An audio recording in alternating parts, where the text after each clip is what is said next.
When I was interviewed for my first teaching post here, I was actually interviewed in the City Hall because this was seen very much as Belfast City's technical college.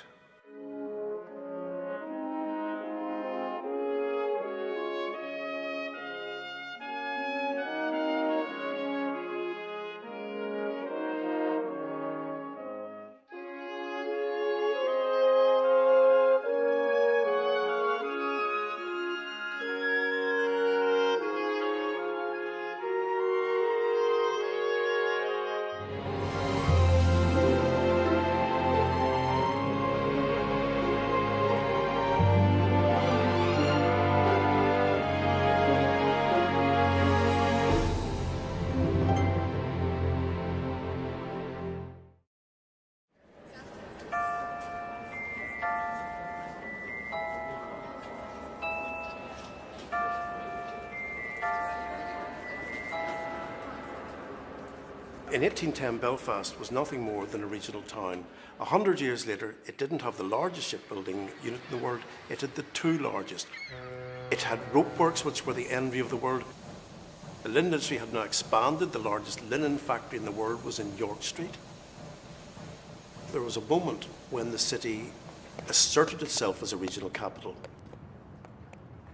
A huge tranche of money came around 1899, and they decided to be as bold could be and build a single new institute that would encompass everything.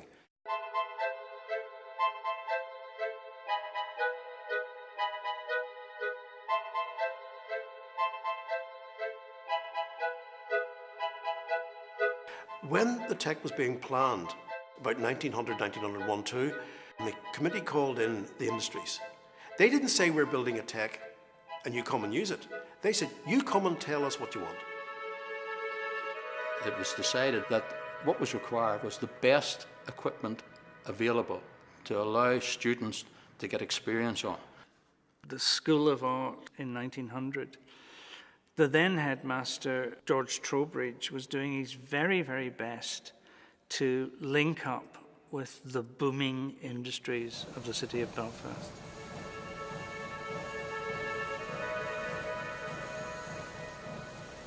It was important as an architectural building because it was one of the first in Belfast to use steel girdering to support the building.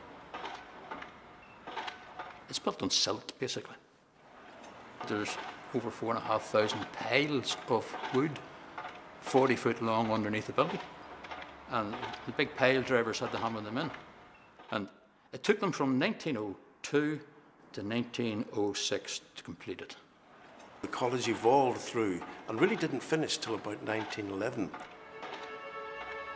What you got was an absolutely magnificent all-in-one site. Probably by 1911, it is possible that this building had the best technical equipment in Europe. First of all, a very impressive building from the outside. I'd passed it many times as a teenager and never always wondered what went on in there. A place that was much, much bigger than I had ever seen before. Well, it was all rather grand and imposing. Quite intimidating at first. There was a black and white squared floor coming in the door. There was notice boards to direct you. And a very imposing hall porter by the name of Norman, as I remember rightly, who wore full uniform and a cap. He had a navy coat with red collar and brass buttons. And he came forward and said, "May I help you, sir?" And he did that with everyone who came in. And then you went into that wonderful entrance hall. And a marvellous staircase, and so I'm very impressed with the whole setup in it. And there was the stained glass at the top of the stairs. And I loved the ambience of the place, and the decor, and the paintings and the things that were about. The Venus de Milo at the top of the stairs. And all the brasses were spotless. The corridors, everything was really gleaming. It was beautiful. Everyone seemed to have a great pride in the building. Everyone who was in it. There was an atmosphere of learning. A serious atmosphere of learning. And it was quite uplifting. It was just humming. The crowds of people that came in here day after day. There were hundreds of students. See them rushing up the steps there just before half 6, with their boiler suits on, their hands filthy, rushing down to the washroom, and all the lines, basins, all scrubbing themselves and washing their face and getting the oil off, and rushing down to get a bowl of soup and then back up to the classroom. Large classrooms. This massive big blackboard and desks, one desk per person.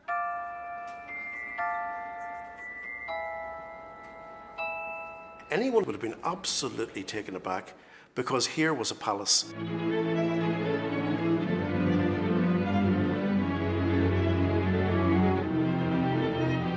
One of the little gimmicks of this college was that it liked to display its electricity. So when the college was opened, the Lord Lieutenant of Ireland, the King's representative, he opened the building, but his wife made a little speech at the end of it. At that moment, she pressed a button on her desk, and curtains swept back, revealing a window saying in the hall that he had opened it. And the whole place gasped because these curtains had moved magically on their own. And of course, they made a big play that it was done by electricity. It was DC, which of course is quite dangerous. It must have been quite remarkable for most people coming into it at night, because at home they generally would have had a gas lamp. And very many of the houses in Belfast didn't have a gas lamp with mantles. It was just a gas flame. It must have been awesome to come in. How bright is it? Now, if we looked at it today, it wouldn't be bright at all. You know, you would put a shilling on the meter, you know, make sure the electricity is there. Yes, it was very advanced indeed.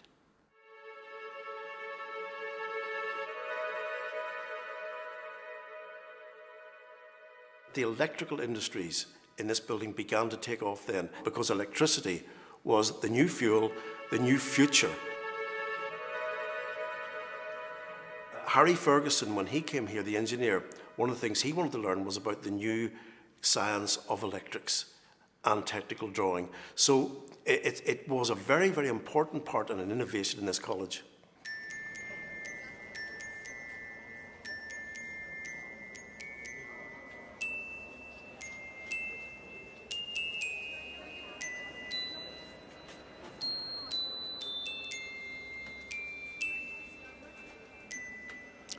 Whenever this building opened, it was for evening-only classes. If you start and think about education, they didn't have classes to fill it. So it was designed as an evening-only sort of building. And then it grew from that and became a full-time day building too. But it was aimed at the working classes improving their education. Grammar schools were beyond the possibility of most people. And very few people in those days, from a working class background, had that privilege. Around here, there were vast areas of what would now be regarded as social deprivation. Back in 1903, before the building was completed, the Principal Francis IV realised that one of the great problems in Belfast was there was an abysmal low technical education. So he persuaded the council to fund and to give scholarships into a trade preparatory school.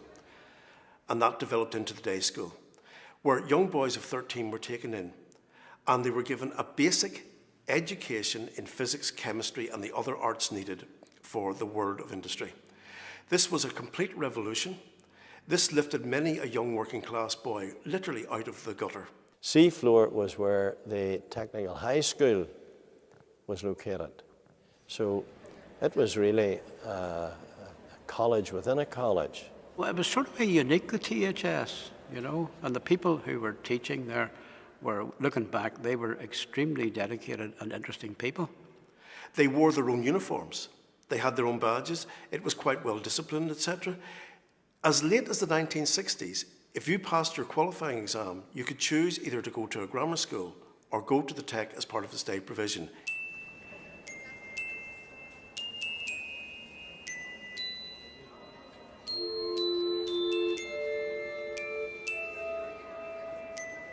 Well, the technical high school was different in so much that it taught you technical things. You did like mechanical drawing, you did metalwork, you did woodwork, You did mathematics, you did mechanics, applied mechanics. Things like that which were of more use to you in an engineering type future rather than going to a grammar school, maybe even down an academic route.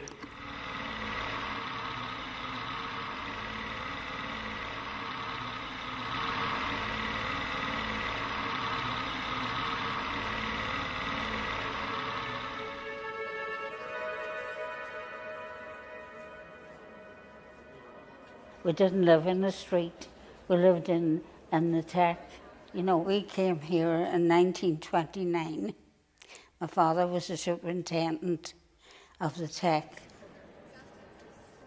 My father had a staff of 18 women and 7 men that did all the cleaning, and they opened up at 7:30 in the mornings.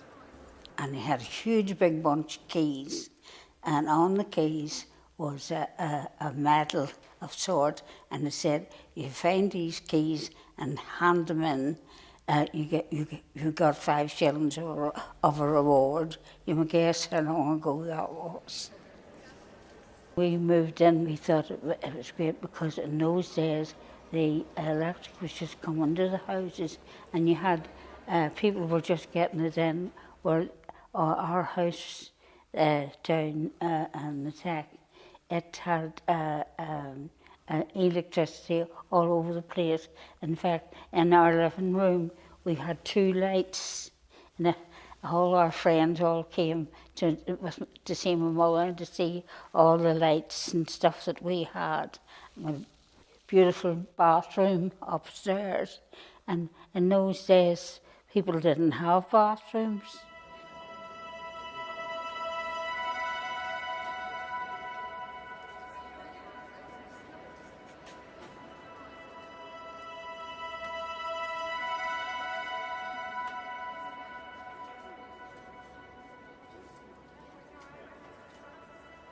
You could smell the acids and things, you know, as you went by. Anybody that was going on to be a manager could come in here and learn all about the machinery and stuff that they had in the linen mills. The weaving shed, it was a glass roof, and it was sort of boast in the middle except for the weaving shed. But there was all sorts of machinery there. There would have been more than 100,000 people employed in the textile industry. All those people needed training, especially in the higher levels of work. Mackies used to take 1 to 2 classes at night, which would have been over 70 people, and these were their apprentices. You went from the loom overlookers, they were all in the weaving sheds, and it was really lots of large wooden frames with metal bits in the middle that made lots and lots of noise. We got tutoring in the preparation of flax, preparing it from raw flax to setting it, combing it down through combers like that there, and combing it down to fine and getting it twisted into thread on the technical side. That's what I did in the textile stuff. The real money in textile comes with the finishing. From the mechanical side, we concentrated on the design. There were specialist techniques. The jacquard looms. The jacquard looms were really, honestly, a very early computer. These cards went into them, and the cards told them what threads to use, and out would come a beautiful, intricate design. So whoever made those jacquard looms, whoever made the cards, that would have been a very, very highly skilled and highly paid job, and they would have been trained in this building.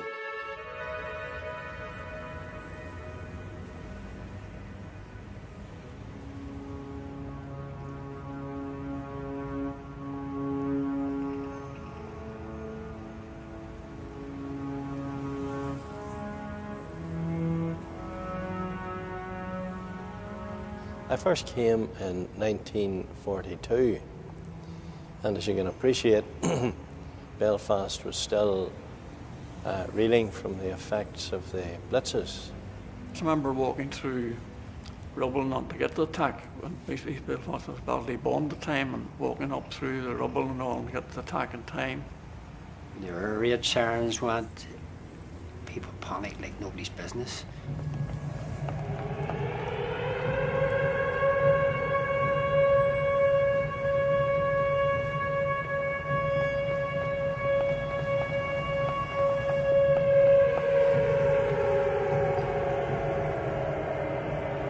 6 men every night slept up near the roof in case there would be fire bombs.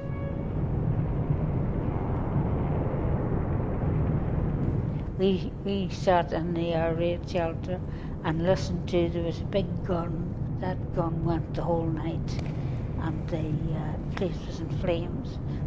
And we were very lucky. We didn't even get a broken window during the Blitz.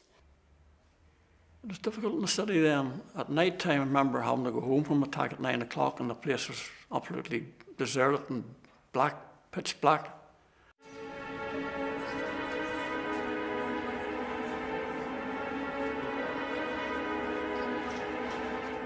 There were courses laid on for the troops. One of the things was that there were classes run in radio usage, which was presented for the troops to use field radios. But there was also a very secret course going on, training people in the absolutely cutting edge of technology, one of the most secret industries around, radar. If the enemy had have known about radar, it could have been disastrous. Britain had a lead in radar, and this college, possibly because it was well away from the bombing in England, was a centre for the training. They made a lot of money during the war, and there were munition prizes. Students who got good results could be presented with a munitions prize. I was awarded a munitions prize, I think, in my second year. And these took the form of drawing instruments, a very high quality set of drawing instruments with your name in the case, which was quite something at that time.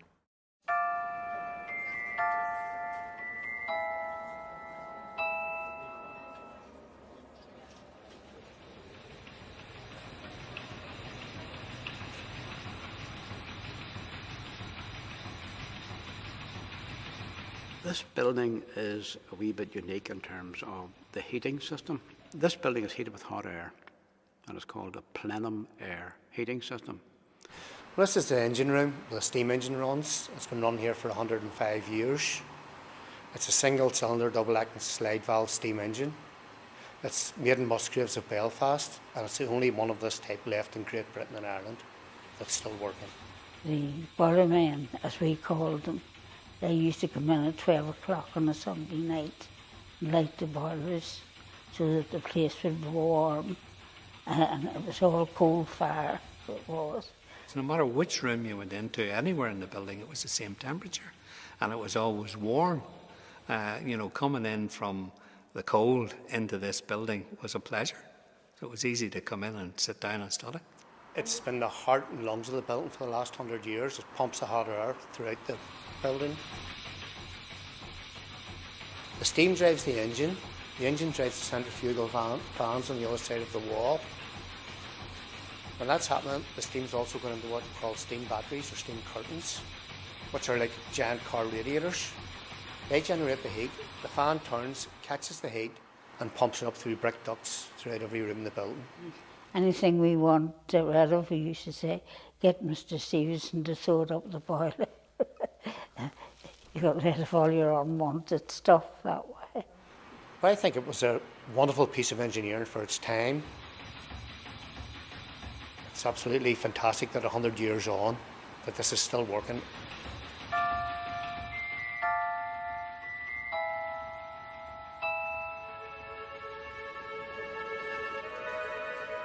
Belfast Tech provided a world-class engineering education. It was very, very extensive, very wide-ranging. I took in all sorts of things like very detailed stuff we did, and engineering drawing.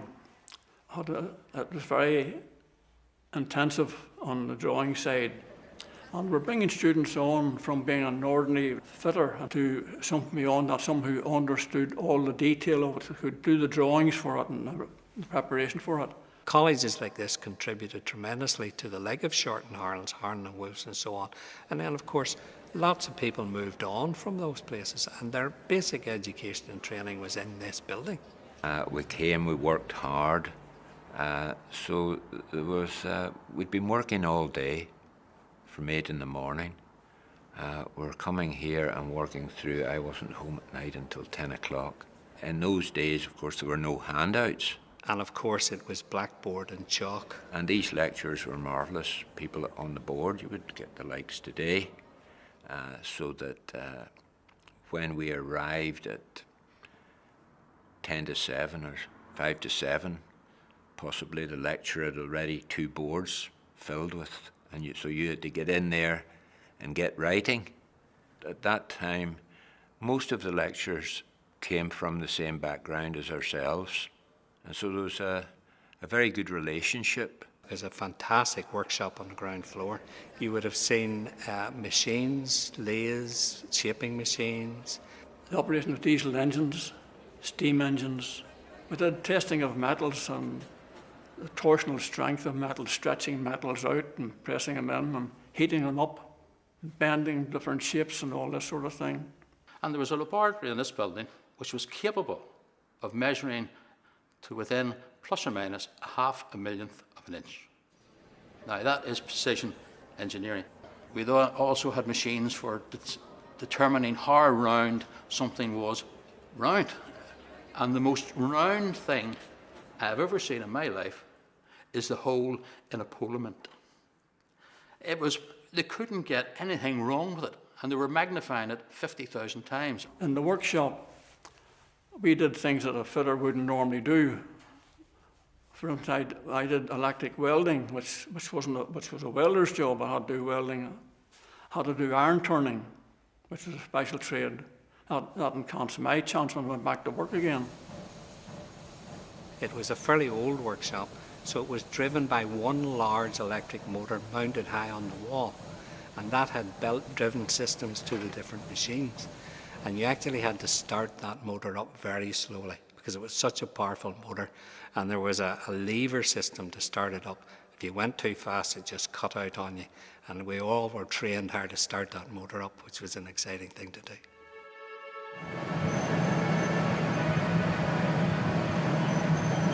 The foundry in the Belfast Tech played a very important part in Northern Ireland industry. It was the only further education or technical high school that had a foundry. A lot of the foundries around Belfast, they were created because Belfast is surrounded by sands that are suitable for the sand casting process. Well, the basis of engineering is to take a piece of raw material, work at the raw material and change it into something which you add value to. Now, one of the best ways to start with a piece of raw material to add value to it is to melt it down and pour it into a sand mould to make casting. Sand casting is ideal for producing quick, complex metal shapes. The castings that the apprentices would have been involved in making were absolutely huge pieces of engineering. Like the size of the marine diesel engine would be the height of a 2 or 3 story building. It was good to let students know, like myself, who never worked in a foundry, the company didn't have a foundry, to let see what we actually did. We then took that component, the casting, we brought it to the production engineering section, and we machined it. And then, having finished machining it, we inspected it. So we got it from raw material to finished product.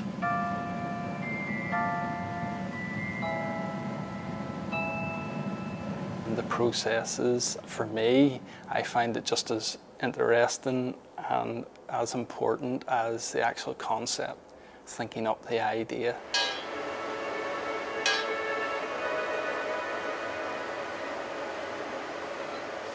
I took great pride in walking down Newton Ards Road with my books under my arm, my file under my arm. I felt like a real student, a working class boy walking down there.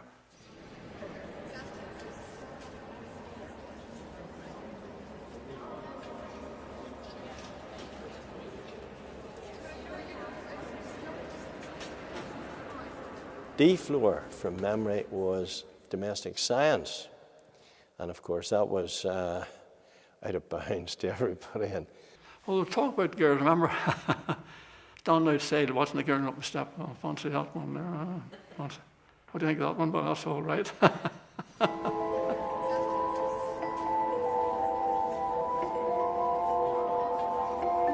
When it opened first, there was a department of women's work, and one of the courses was housekeeping.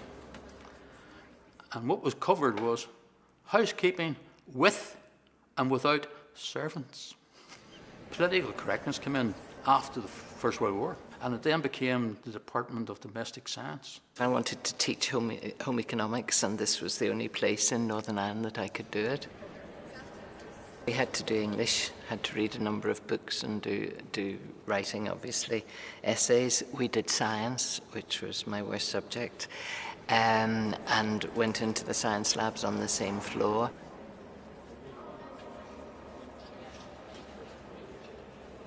Oh, the laundry was quite extraordinary because we had to do hand washing and drying on pulleys on a frame that went up to the ceiling. And I remember letting go too quickly one day and it came crashing down but didn't do any damage. My elder sister who was at the domestic college, and then a year later a younger sister, and I was a bit spoiled in that respect because they used my clothes to demonstrate washing and starching, so everything was perfect all the time.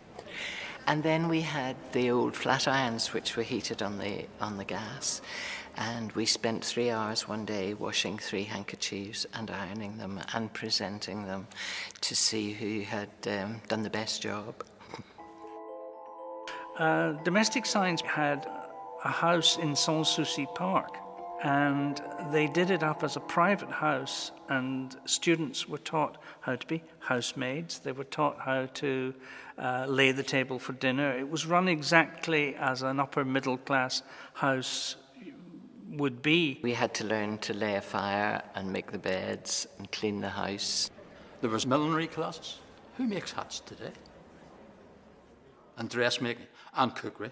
We just had gas and electric ovens and rings on the top, and that's where we did our food preparation. And there was always a smell of food.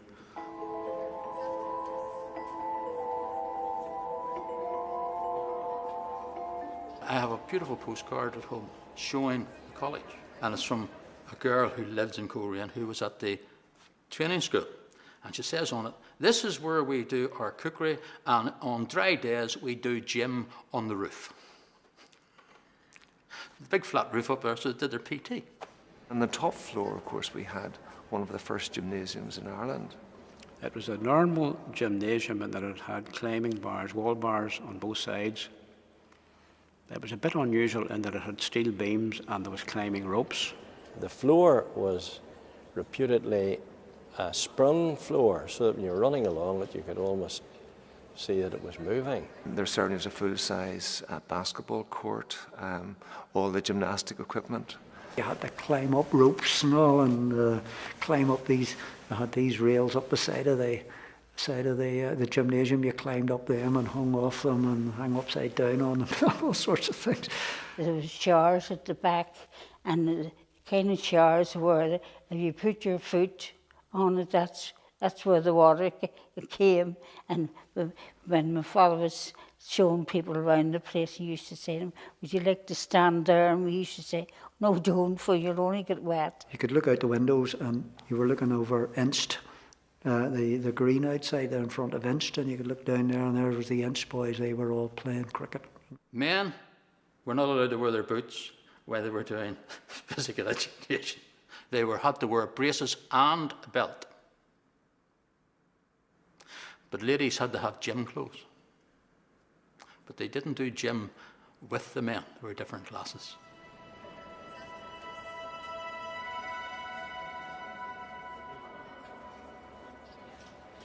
You know, the football was great here, a very high standard.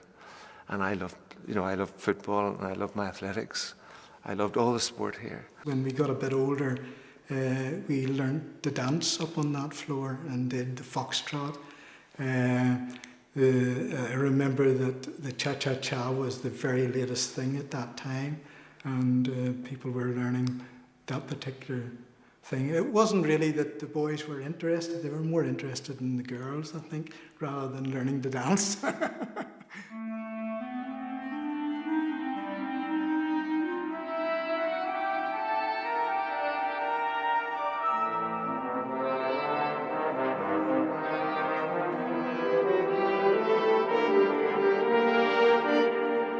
every decade in the history of art and design anywhere mirrors the thinking of the time. Until the very end of the 19th century, art and design was seen as copying existing models. You were being trained as an artisan rather than a creative person. But towards the end of the 19th century, the philosophy of the creative workman began to emerge, that they should take control of the technique and begin to produce something that is their own, that is unique, rather than merely copying that which previous generations had held up to be an ideal model. It was the first purpose-built art school in Ireland. The top floor was full of light, which you would expect at an art college. It was lighter in spirit because, of course, we met people on the other floors and so on, and the engineers who were a few floors down were a much more serious bunch, obviously, and rightly so. But they seemed to always work in much darker environments. We were told that the top floor was for the art students only, and we were not allowed to go up onto the top floor. Now, being a good apprentice in short person hand, we obeyed that instruction. Yes, we did. We would go up and prowl around, hoping to see the model come out for her break with her wrap on. This was rather exciting. And it turned out the nude model was a very old lady.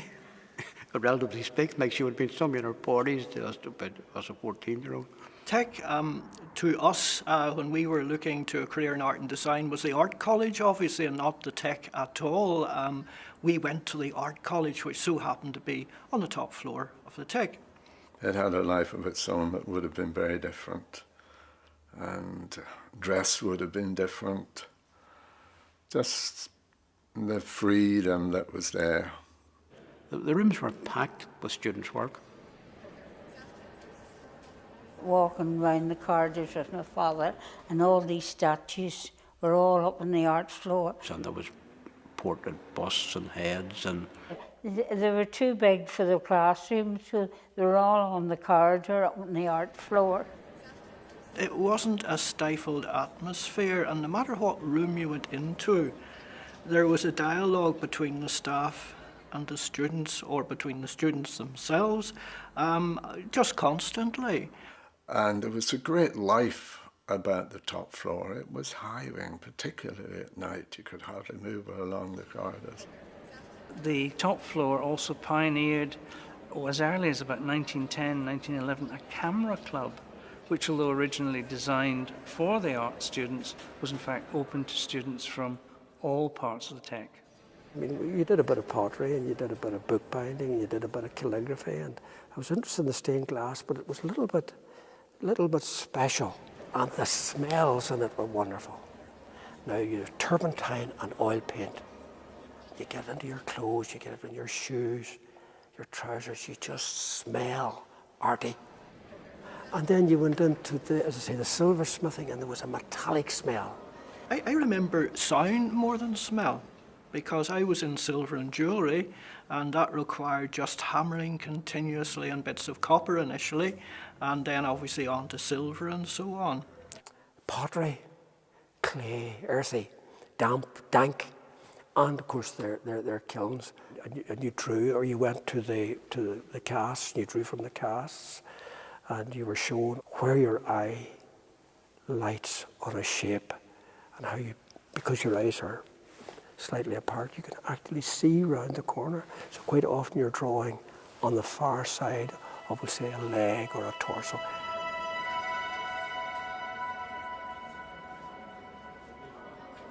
The students who were around at that time had made huge contributions. John Vallely, his work has made a major contribution to the culture of the province. Wally Connor and Humbert Craig. Bob Sloan, Dennis McBride, Joe McWilliams.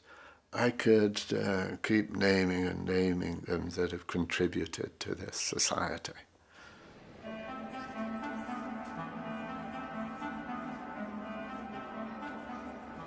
One room in this building which gives me butterflies in my stomach, is Central Hall. That was a memorable experience. It was quite forbidding to be in that big hall. Marvellous wood panelling and all the stained glass. With, comments from great people throughout the world, really absolutely superb. There was on construction, on engineering, on manufacturing, on science.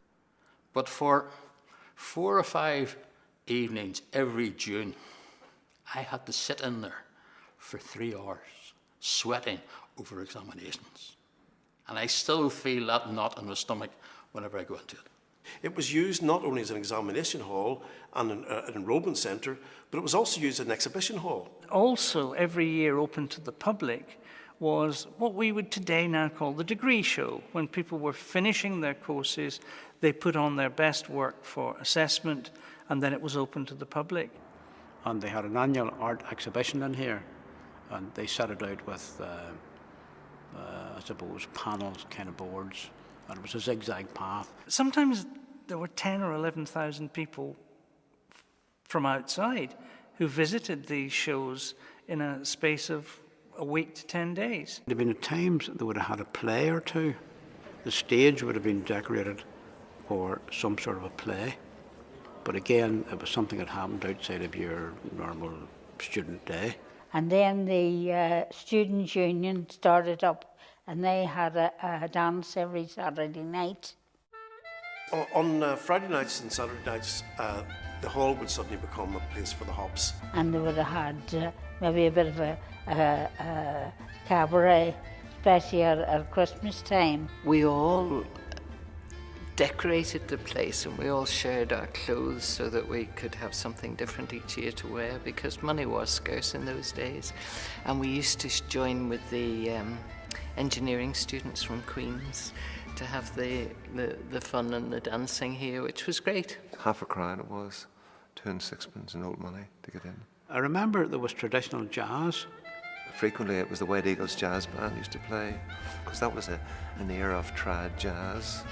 Brilliant, just brilliant. All the ladies were on one side of the room and all the men were on the other, and you came across and asked, you dance. There was no dancing around handbags. It was a very formal type of dance. Well, you sort of had to wait and have a wee look round, and you went and asked the lady, would you like to dance with you? And you didn't always get accepted. And the boys would come and ask you to dance, and if you got on okay, you might be asked a second time. And you would have had, and you would have danced 2 or 3 numbers. But if not, you were the wallflower sitting on the side. And I don't think there would be any alcohol, it'd been soft drinks. I wouldn't think there would be anything like that. Just outside the Central Hall here in one of the physics labs, there were people there who used to sell orange and Club Orange and Club Lemon. They closed off the side stairs, so you only could enter the building via the front entrance and the front stairs, and you couldn't leave this floor unless you went to the front. In fact, if you look very, very carefully at the stairwells just outside the hall, you'll see little clips, and those clips were to take gates to stop people wandering off into the rooms. If I had to get the carpenter to come and put gates on, whether it all went around all the whole classrooms. People didn't get the chance to meander around the college with a newly found partner or whatever. And he brought 2 men in at night to watch them so that they'd all behave themselves. But they did. There wasn't any bother that I ever heard of.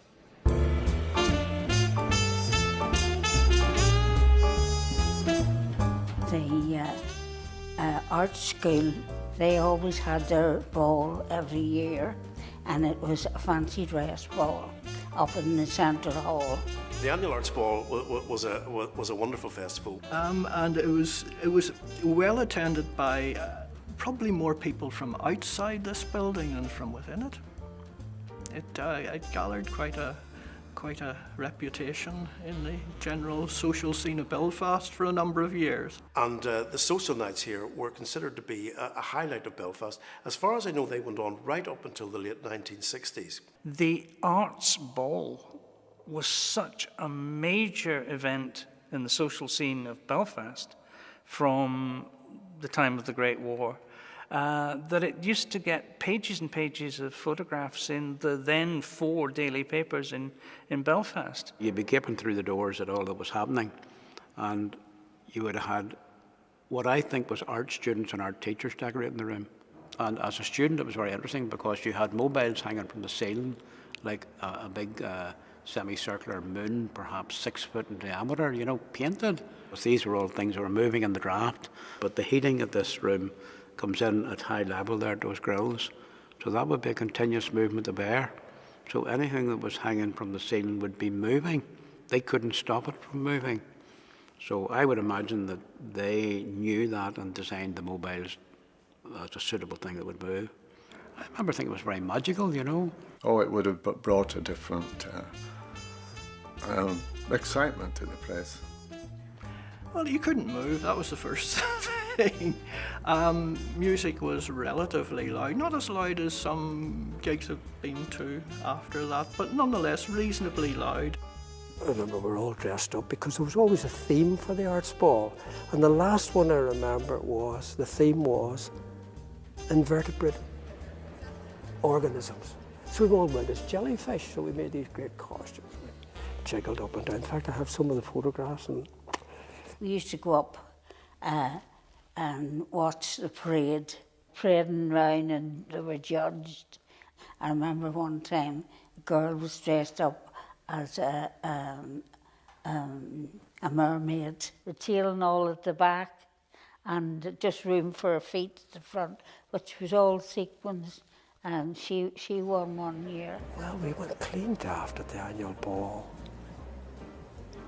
I mean, that was a different sort of... We just went daft, but there was nothing harmfully daft about it. We didn't wreck anything. And they went on longer than the organisers ever imagined they might, and it was very hard to get people back out of the building. Then we finished up in somebody's flat or somebody's studio. So the ball was the start of the night, and it went on from there.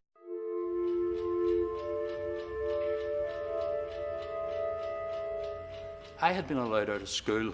I can't remember if it was March 16th or it was St. Patrick's Day, but we all went down to Hartlepool to see the Canberra launched. Everybody was cheering like hell. Nobody realised that was the last liner Hartlepool's built. The large employers, although they were still there, were noticeable there were cracks in them beginning to decline. The textile industry was practically disappeared. I think what I experienced in the 50s was possibly more akin to what people had experienced at the very start of the century. There wasn't the same demand for apprentices and... It was going away from heavy engineering, the shipyards and textile machinery, into light precision engineering. And a new category of engineer was required. We had the craftsmen who were on the shop floor who actually made the precision pieces.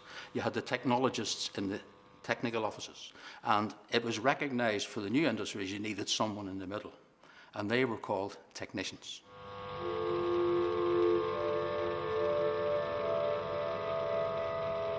The introduction of computers was another big thing. One of the first major mainframe computers was in this college. When the weaving and the loom overlookers, when they left, and all the machinery that was dismantled then, and what took over then were computers.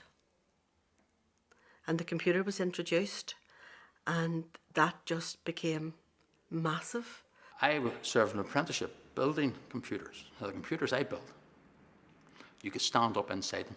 The computer in those days took up a very large room, and it was full of valves, and it looked a bit like those depicted in the early things of Doctor Who, with flashing lights and things like that, and it was a completely different kind of world than modern computing is now. You had to do it in batch use. You couldn't go to a computer and suddenly turn it on and start using it. You had to book maybe a week ahead that you wanted to put so much information in, and you did it on punch cards.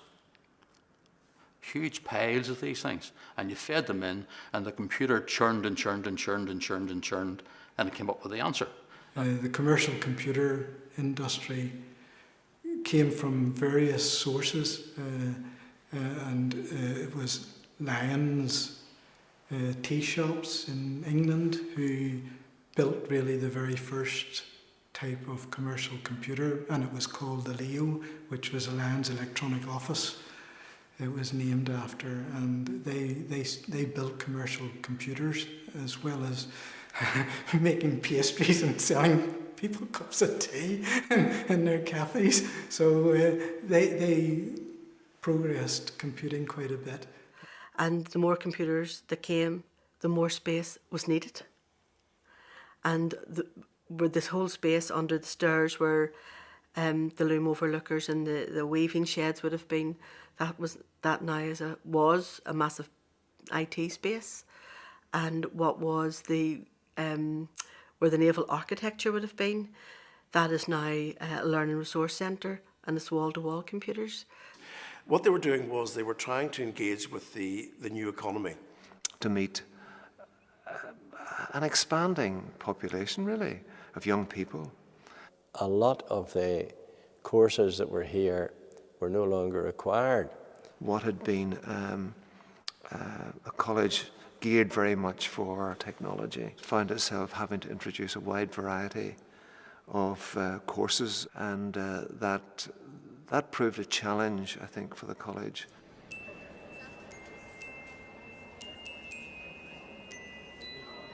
The college was an integral part of Belfast. It was the community aspect and the community spirit. And a very important aspect to the work of this college has been ensuring a wide range of adult literacy classes. People who were without reading or writing skills preferred to go to their local centre. The education can be going to you instead of you coming to the education, which not many colleges or many unis did that. Not everybody is academic, you know, and if they choose to be academic, they were getting that as well, but on top of that, they were getting those basic training needs, which is as essential. They might be the entrepreneurial skills which they have in their own selves, which they couldn't explore anywhere else, and this college provided them that.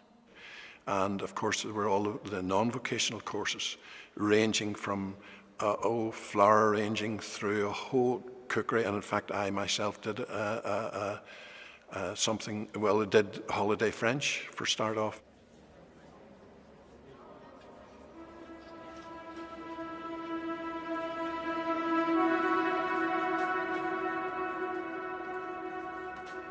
Throughout the Troubles in Belfast, further education, be it the Tech, be it the other colleges, the sister colleges, Rupert Stanley and the College of Business Studies, provided a very, very important service in Belfast. The work which Belfast College did was to reach out to the community. So it was not all the time centrally based. You didn't have to come to the city centre to be part of the college. I did remember very well going into Springfield and White Rock communities and women's groups, you know, to teach them soft furnishing, which was just like basic things for women to get together and do some sort of a course, and end of the course they would get a certificate as well. So it was good in those days to engage with women who had suffered from a lot of conflict, a lot of trauma. When the Troubles erupted, was that evening classes were curtailed. Now, they didn't shorten the evening class. They moved them forward when they started at 6 o'clock to 9. It was so tense. You can see all the armies, armored cars and military cars, police with, you know, heavy machine guns and equipments, bulletproof jacket vests. You know, you can see that, you can feel this. Oh, it feels like dangerous. You don't want to go anywhere because you don't know what will happen. It's suddenly a bomb scare. You don't know where to go. I preferred actually to walk places than to be going in a public transport, because you never know where the bus will be hijacked or what will happen. I remember teaching a class and looking out the window to see a riot with a car being turned over and set alight about 20 foot from where my car was parked. So I had a vested interest in that one. We watched from E-floor a riot one night that started up in Davis Flats, where you saw the petrol bombs being thrown onto the army Land Rovers and police Land Rovers. But then you got on, you know, you just get on with life, and you just sort of say, right, your motivation is there, you have to do it, so you have to do it. The colleges had to go on because the education and training of young people was the most single important thing. Many times the windows in this building were blown in. But as one of the hall porters said, as we were brushing up glass one Sunday afternoon, he says, we're like the windmill, we'll never close. And he was serious about that, and so was the staff. That was sort of this being a central sort of educational centre, and people came from all around the city. But here, we had Catholics and Protestants mixed. Yeah, I have very good memories. I mean, I had both Catholic and Protestant friends, and we got on, you know, and they got on as well. There was no divide whenever they were in this building. I also gave them my own cultural experience, which I think was a learning from both sides, and it was just a beautiful experience. You know, I will never forget that. You know, and I think the college gave me a lot, and in return, I gave the college back as well. Yeah, that was a tremendous benefit to people in society who were able to pick up qualifications, were able to do courses and gain qualifications that prior to that they would not have had the opportunity, and it was a tremendous development at that time.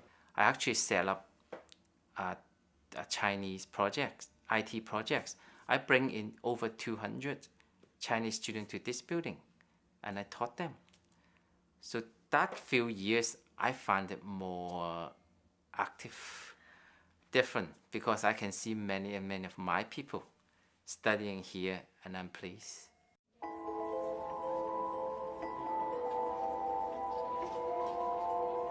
You know, you can have all the resources you want, but it's the people resources are really the important one. I was awed by the knowledge that the tutors had, the lecturers, I'll call them that. I was in awe of these men. They were wonderful men. They were very kind, very understanding. Suddenly they became Mr. Harkness, not Billy. We were all treated as adults and students rather than pupils. From the day you walked into the college.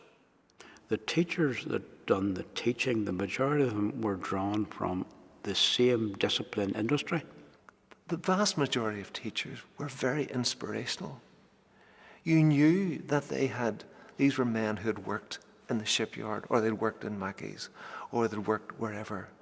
I mean, these were real men who had dirt under their fingernails. And when they talked about work and about the things that you were doing, they could relate them to real life situations. I can recall very, very clearly going into some of the classrooms and what we described as the drawing boards or the blackboards.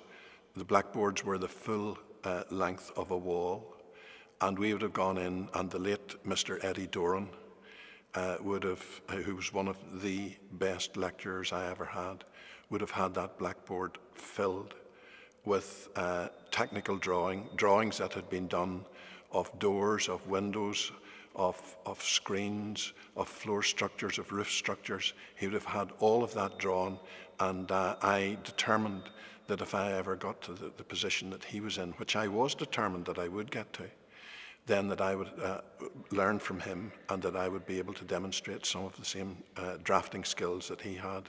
If you had ability here and there was loads of encouragement and loads of help and loads of expertise. Lecturers were very dedicated.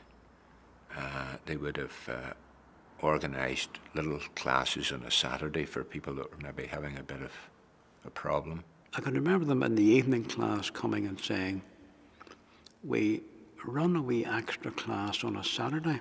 Would you like to come to it? I come on a Saturday morning and it was a couple of hours and they were giving their own time. This wasn't paid time, this was their own time. So they were actually dedicated for the students. But they also brought a set of values about how you work, expectations about how you work, the standards you work to, what's expected in terms of discipline, turning up on time, working with colleagues, being a good team player, things that are cliches today, but at that time, these were very important qualities. You had to be able to work with other people.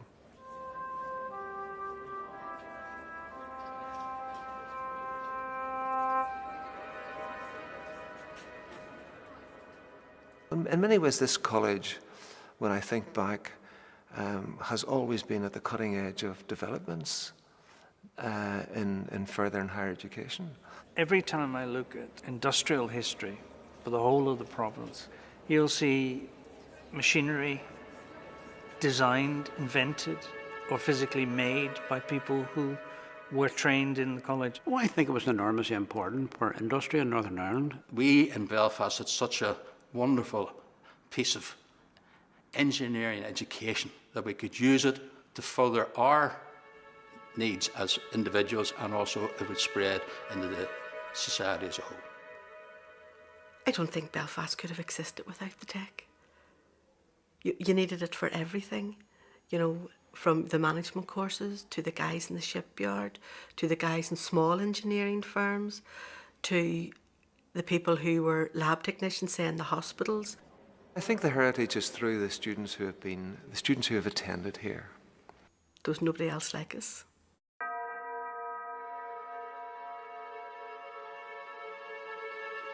I think though that what I did here set me up for life, and ultimately team manager for 2 of the Olympic Games.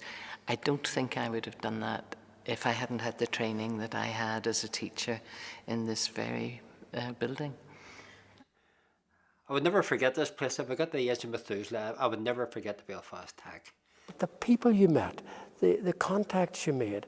A different man, actually, a different man when I came out of the tech and went in. I was proud to come here. The happiest years of my life, happiest and productive years of my life. I loved every day that I was in the art college, and I hope I passed on my enthusiasm.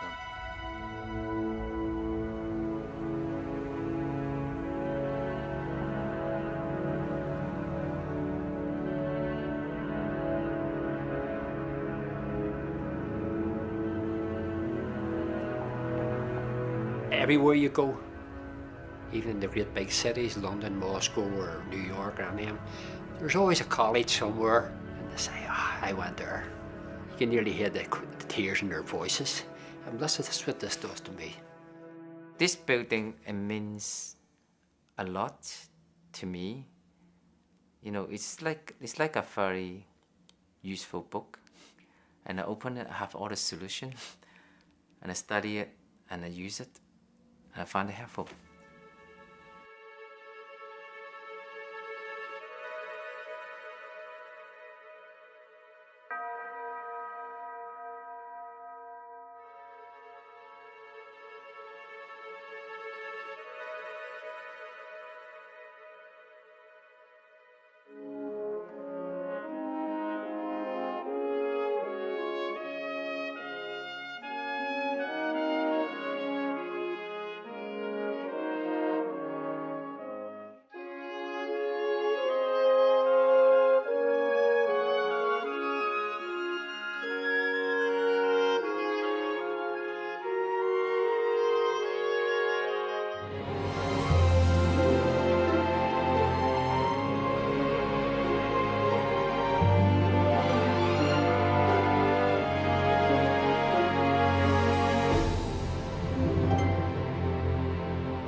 He said, you come and tell us what you want.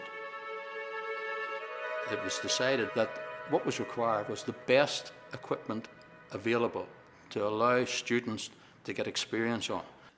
The School of Art in 1900, the then headmaster, George Trowbridge, was doing his very, very best to link up with the booming industries of the city of Belfast.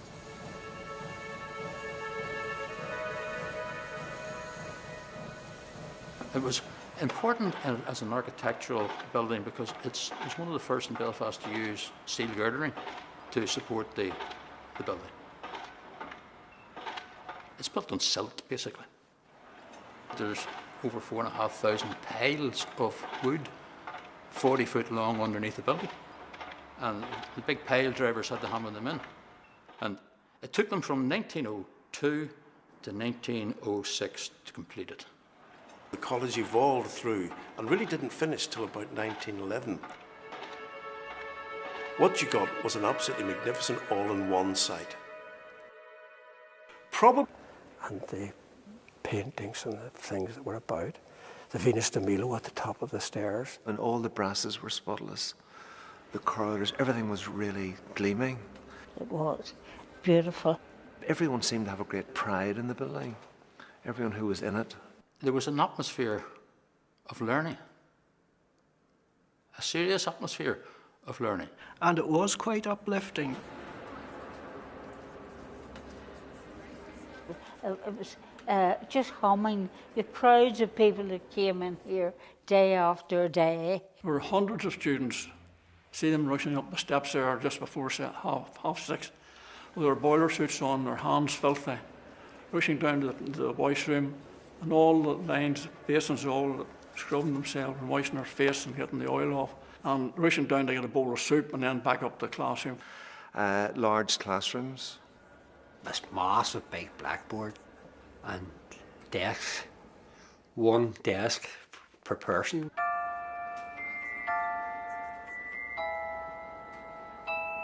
Anyone would have been absolutely taken aback.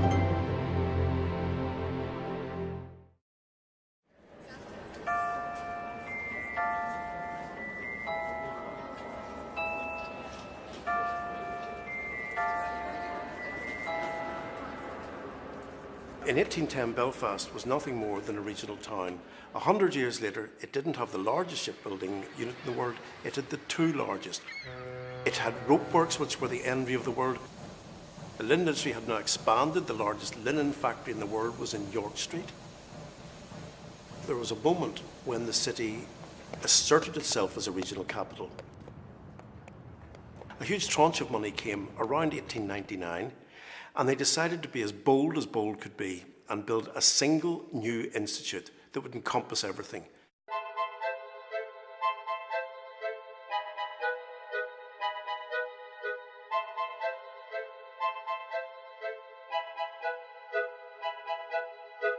When the tech was being planned, about 1900, 1901, the committee called in the industries. They didn't say we're building a tech and you come and use it. They said by 1911, it is possible that this building had the best technical equipment in Europe. First of all, a very impressive building from the outside. I'd passed it many times as a teenager and never always wondered what went on in there. A place that was much, much bigger than I had ever seen before. Well, it was all rather grand and imposing. Quite intimidating at first. There was a black and white squared floor coming in the door. There was notice boards to direct you. And a very imposing hall porter by the name of Norman, as I remember rightly, who wore full uniform and a cap. He had a navy coat with red collar and brass buttons. And he came forward and said, "May I help you, sir?" And he did that with everyone who came in. And then you went into that wonderful entrance hall.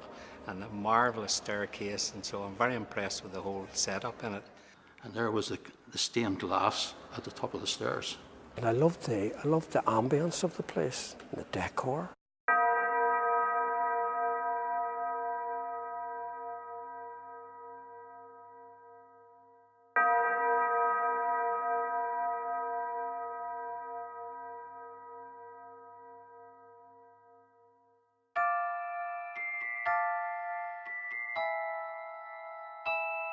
When I was interviewed for my first teaching post here, I was actually interviewed in the City Hall because this was seen very much as Belfast City's technical college.